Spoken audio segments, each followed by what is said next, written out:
जय हिंद दोस्तों, मैं सुधांशु कुमार। आज हम लोग भारत के भौतिक विभाजन पर एमसीक्यू देखेंगे। पहला भाग है हिमालय पर्वत श्रृंखला। ठीक है, उसका पहला क्वेश्चन है हिमालय की सबसे ऊंची श्रेणी कौन सी है? तो हिमाद्री श्रेणी है। ठीक है, उसके बाद दूसरा क्वेश्चन हो जाएगा कि भारत की सबसे ऊंची चोटी कंचनजंगा किस राज्य में स्थित है? तो वह हो जाएगा सिक्किम में। सिक्किम में जो असम हिमालय पड़ता है उसी में यह स्थित है। तीसरा क्वेश्चन है नंदा देवी चोटी हिमालय के किस भाग में स्थित है? तो कुमायूं हिमालय है।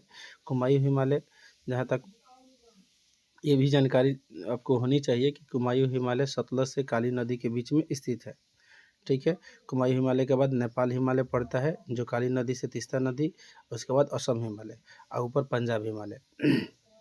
ठीक है, उसके बाद विश्व की सबसे प्राचीन पर्वत श्रेणी श्रृंखला जो है वो अरावली श्रेणी है, जो दिल्ली से गुजरात तक फैली है। शिवालिक पहाड़ियों का निर्माण किस काल में हुआ था? तो ये सेनोजोइक काल में हुआ था। ठीक है, बाकी ऑप्शन भी अलग अलग है, टाइम लगेगा इसलिए फटाफट देख लिया जाए। जोजिला दर्रा किन दो स्थानों को जोड़ता है? तो जोजिला दर्रा जो है वह जम्मू कश्मीर में स्थित है, जो श्रीनगर से लेह को जोड़ता है। हिमालय की उत्पत्ति किस भू संतति से हुआ है? तो 33 सागर वहाँ पे था, जब हिमालय वहाँ पे नहीं था तो वहाँ पे 33 सागर था। ठीक है, पीर पंजाल श्रेणी कहाँ पे स्थित है? तो पीर पंजाल श्रेणी जम्मू कश्मीर में स्थित है। फूलों की घाटी कहाँ पर स्थित है? तो फूलों की घाटी हिमाचल प्रदेश में उत्तराखंड में स्थित है। माउंट एवरेस्ट को नेपाल में किस नाम से जाना जाता है? तो माउंट एवरेस्ट को नेपाल में सागरमाथा के नाम से जाना जाता है, जबकि तिब्बत में चोमोलुंगम के नाम से जाना जाता है। ठीक है, उत्तर का मैदान भारत के पुरानी जलोढ़ मिट्टी को क्या दूसरा भाग है उत्तर का विशाल मैदान। तो पुरानी जलोढ़ मिट्टी को क्या कहा जाता है? तो बांगर कहा जाता है, जबकि नई जलोढ़ मिट्टी को खादर कहा जाता है। भी जानते ही होंगे आप लोग। ठीक है, नदियों पर्वतों से नीचे उतरते समय कंकड़ पत्थरों क्षेत्र में विलीन हो जाती है, उसे क्या कहते हैं? तो भाबर कहा जाता है। ठीक है, जो उप हिमालयी क्षेत्र के जो मैदानी भाग होता है उसी को भाबर भी कहा जाता है, जहाँ पे अक्सर पत्थर ही रहते हैं। ठीक है, विश्व का सबसे बड़ा द्वीप जो मांजुली द्वीप किस नदी पर स्थित है? तो यहाँ पे ब्रह्मपुत्र नदी है, जो असम में ही यह मांजुली द्वीप स्थित है। ठीक है, वहीं पर कमेंट बॉक्स में आप लिख के डालिएगा। वहीं पे इसी नदी पर सबसे छोटा द्वीप भी स्थित है, उसका नाम आप लोग कमेंट बॉक्स में लिख के डाल दीजिएगा। ठीक है, इसके बाद पंजाब के मैदानों का निर्माण किन नदियों के द्वारा हुआ है? तो सिंधु की सहायक नदी जो भी हैं, जैसे झेलम है, चेनाब है, तीस्ता बोले झेलम, चेनाब, रावी, ब्यास, सतलज, ये सब पांचों नदियों के समूह को क्या कहता है? पंजाब क्षेत्र कहा जाता है। उत्तर भारत में उप हिमालय क्षेत्र के सहारे फैले समतल मैदान को क्या कहा जाता था? भाबर कहा जाता, अभी ऊपर चर्चा किए थे। सुंदरबन डेल्टा का निर्माण करने वाली नदियों का नाम? तो गंगा ब्रह्मपुत्र का वो डेल्टा है। अब तीसरा भाग है प्रायद्वीपीय पठार। दक्षिण भारत की सबसे ऊंची चोटी कौन सी है? तो अनाई मुंडी है, जो तमिलनाडु में स्थित है। नर्मदा और ताप्ती नदियों के मध्य में कौन सी पहाड़ी स्थित है? तो सतपुड़ा पहाड़ी स्थित है।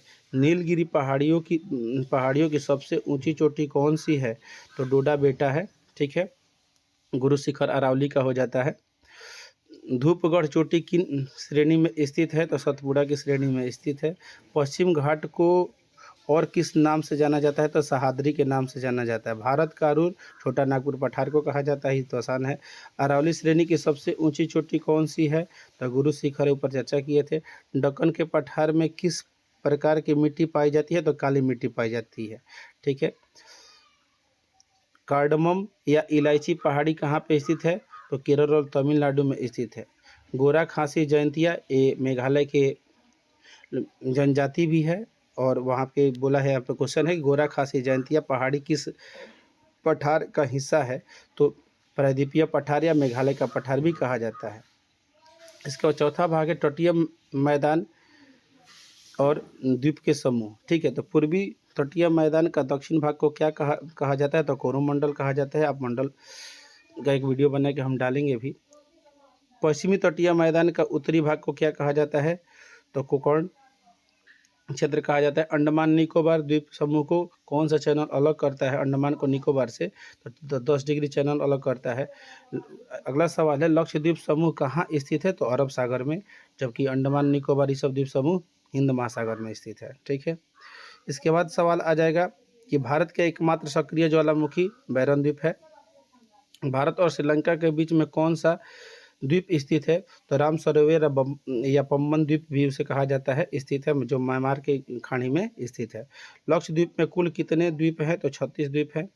पूर्वी घाट और पश्चिमी घाट कहाँ स्थित है? तो नीलगिरी पहाड़ी पे स्थित है। चिल्का झील किस राज्य में स्थित है? तो उड़ीसा में है। नदी समुद्र के किनारे सबसे खारे पानी का झील है। ठीक है। भारत का सबसे दक्षिणतम बिंदु इंदिरा पॉइंट कहाँ स्थित है? तो ग्रेट निकोबार में है, जबकि सबसे दक्षिणतम कन्याकुमारी है, जो तमिलनाडु के सबसे निचले हिस्से पे है। ठीक है। भारत के कितने प्रतिशत भूभाग पर पर्वत और पहाड़ियाँ स्थित है? तो 29.3% पर। थार मरुस्थल मुख्य रूप से किस राज्य में पड़ता है? तो राजस्थान में। पालघाट दर्रा किन पहाड़ियों के बीच में है? तो नीलगिरी और अन्नामलाई। ठीक है। भारत की मुख्य भूमि की तटीय रेखा की लंबाई कितना है? तो 6100 किलोमीटर। कोलेरू झील किस राज्य में स्थित है? तो आंध्र प्रदेश में। सियाचिन ग्लेशियर किस श्रेणी में स्थित है? तो काराकोरम श्रेणी में। भारत का सबसे बड़ा हिमनद कौन सा है? तो सियाचिन है। पटकाई पहाड़ी यहाँ भारत को किस से अलग करती है? तो म्यांमार से अलग करती है। ठीक है। किस हिमालय चोटी को सागर माथा, तो अभी जस्ट ऊपर चर्चा भी हुआ था, माउंट एवरेस्ट को कहा जाता है। इसके बाद है अगला क्वेश्चन है, सतलज और काली नदी के बीच कौन सा हिमालय स्थित है? अभी जस्ट ऊपर चर्चा किए भी थे आप लोगों को, कुमायूं हिमालय। उसके बाद है प्रायद्वीपीय पठार का आकार त्रिभुजाकार है। और पश्चिमी घाट की औसत ऊंचाई कितनी है? तो 900 से 1600 मीटर। ठीक है। अगर वीडियो अच्छा लगे हो तो इस लाइक कर दीजिए, सब्सक्राइब कर लीजिए। Thank you.